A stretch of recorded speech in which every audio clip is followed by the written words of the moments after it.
The longer I freelanced, I just got more word of mouth recommendations and referrals and things like that. And that's not the case when you start a studio. So yeah, we have recently hired a business development manager as well. Part of his responsibility is to contact new clients, contact new organizations that we want to work with. Have you ever wondered what it's like to go from a freelancer to a studio owner? Well, today I'm with Karl. He is the founder and creative director of Flow Creative in Manchester. He has a wealth of knowledge and advice to share. So if you're an aspiring studio owner, then stay tuned and watch this video.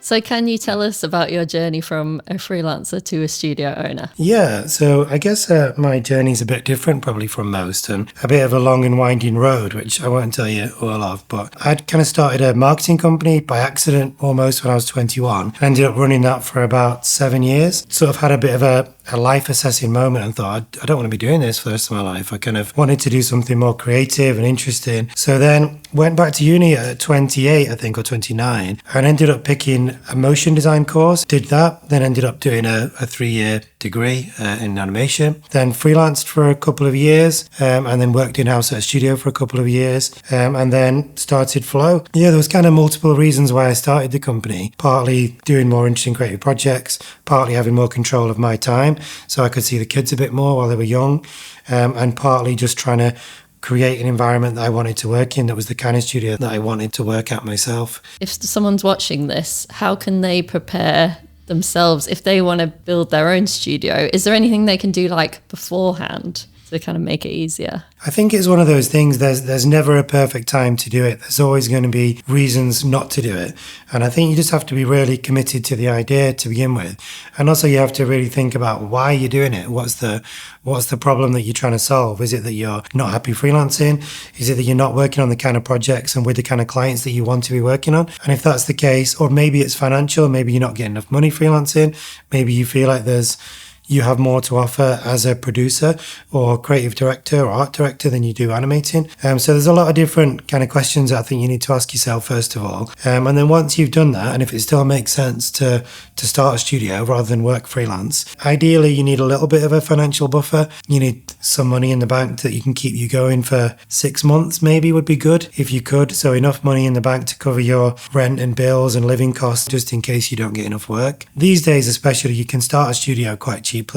The actual setup costs are minimal. And you can set up a website fairly cheaply. And then you can work from home. You don't have to get a studio space anymore. When I started Flow, I felt like we needed a space. It just felt like we needed a kind of studio space to bring freelancers in to help with projects, because there wasn't that much remote working at the time. And also there wasn't that many co-working spaces at the time. This was 2016, which now there's loads of, and they're quite cheap and they're quite flexible. So if I started a studio now, I would probably use one of these co-working spaces. But yeah, I mean, apart from having a bit of a financial buffer and having a plan, thinking about what you want to do, how you're going to win work, what kind of projects you want to win, and having a really clear reason as to why you're doing it. If you write down a business plan, or you want to write down a marketing strategy and a business strategy, then that's useful to do for yourself, but you don't need to do that.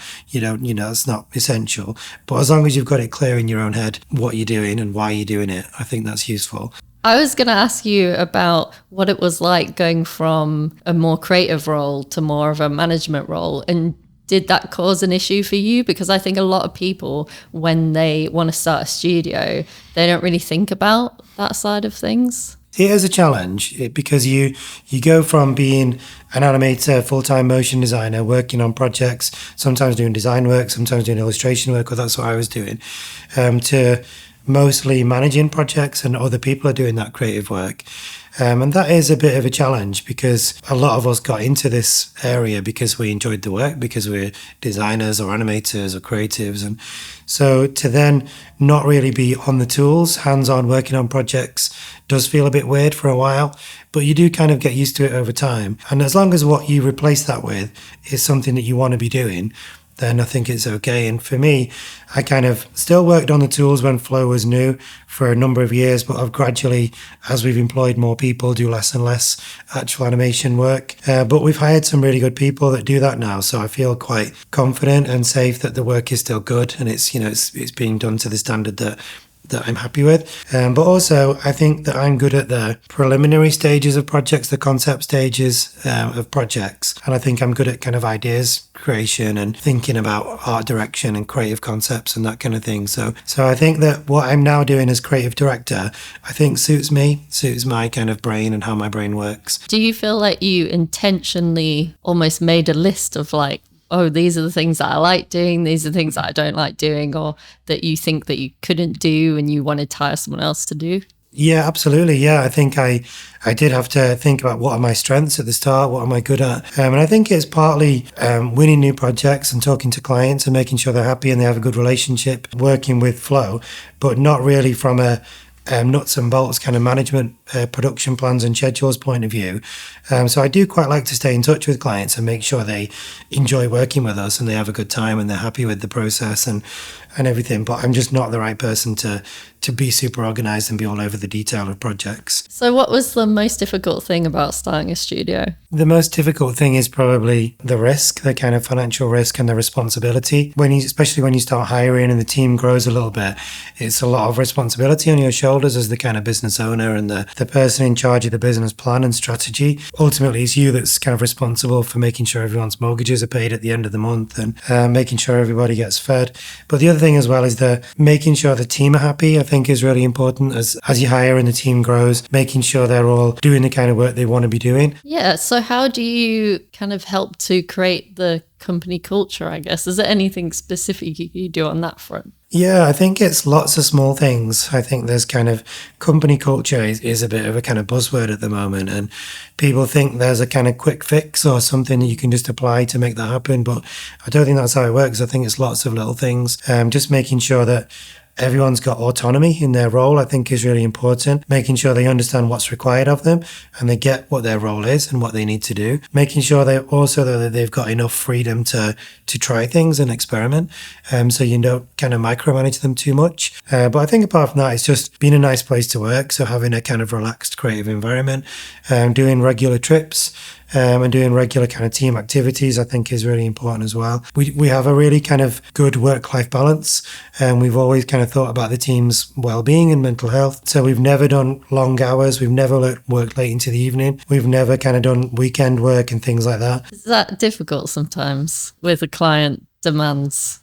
Yeah, it can be. There have been times where we've had to stay a little bit late to finish things, but to be honest, it doesn't. If you manage projects well, it doesn't come up that often. So we don't tend to have a lot of them, and I think it's partly being clear with clients at the start. The clients have clear milestones, so they know what they're going to get when. They know when we need to feedback from them, when they kind of when they need sign off for different stages of a project. So we're quite clear about that at the start. We do a kind of statement of work that covers all the deliverables, the key dates, and kind of milestones within the project, and it also sets out our working practices and how we like to work with clients as well. Is the way that you've acquired clients changed from when you started as a freelancer to being a studio owner? Yeah, I guess so. I think when I was freelancing, the longer I freelanced, I built up a network of contacts. So I kind of had regular studios that would come back for more. I think that I didn't really do that much to kind of win that work. I mean, I used to send my show reel out and send a portfolio out to agencies and just say, let me know if you need anything. And that got me some work. But then the longer I freelanced, I just got more